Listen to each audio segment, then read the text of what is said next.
Hey guys, Dunham here with New Filmmakers Los Angeles. Today I'm talking to director Maura Smith about her new film, Dear Santa. Let's take a look at a clip from the film.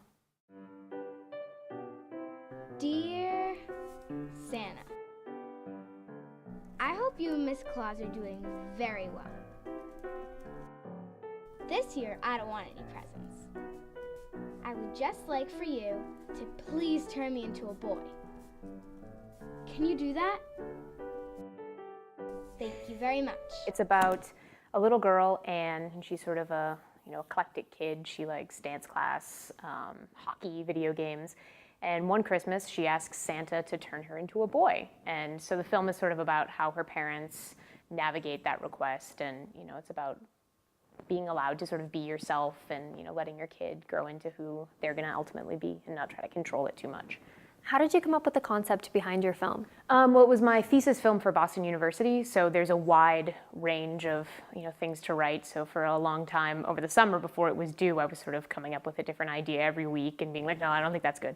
So I, in this trying to find a story, I came across on the Today Show this woman, Cheryl Davis, who had written this book, My Princess Boy, about her little son who was really only happy dressed up as a princess.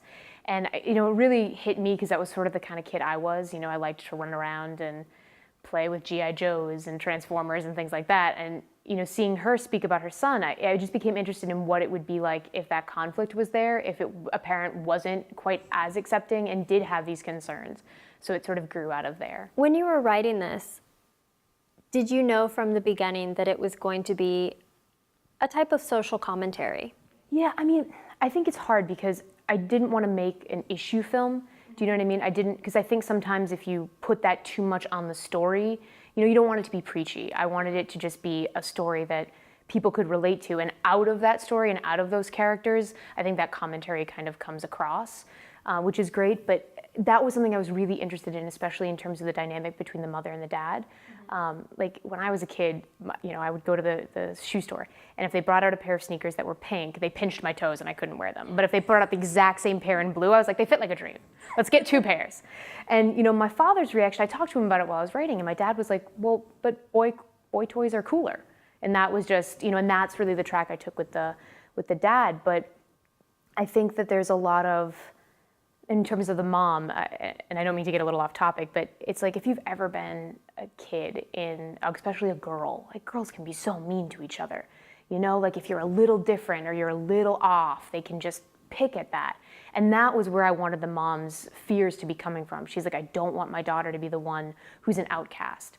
And just trying to protect her from that. And the actress, Kelly Curran, who played the mom, is a wonderful actress, and I've known her for years and years. And we talked a lot about, when you're a kid, I think the study is that when you're 7, it's when you're your most true self because you haven't become aware of everything else. And, in the scenes with the mom, I wanted it to be that she becomes aware that she brought the outside world onto her kid. She's the one who made her kid become aware of all this other stuff and become self-conscious, and that's sort of being something that she tries to fix in the end. The little girl that you cast, she was phenomenal, by the way. Did you have to teach her how to dance? So it's funny, some people who have seen the film are like, where did you come across just a dance class? And I was like, no, they're all hired actors. And in terms of the dance, it was very lucky that I found the composer. I talked to a lot of composers, and I hired him before we shot a frame. So he composed the song that they danced to because it was important to me that musically it be in the same world as the rest of the film.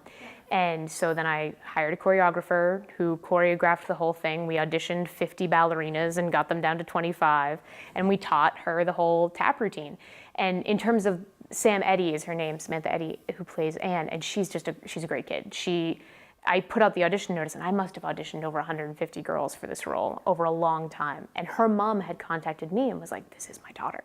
She plays football, she takes tap, like she's this girl. And she walked in and I was like, okay, yes, perfect. And it was just luck because I couldn't have shot the film without that girl. I would have waited until I found her, but she was great. So yeah, she skated, she danced, she had done all of that. She had some background with all of that, which was great.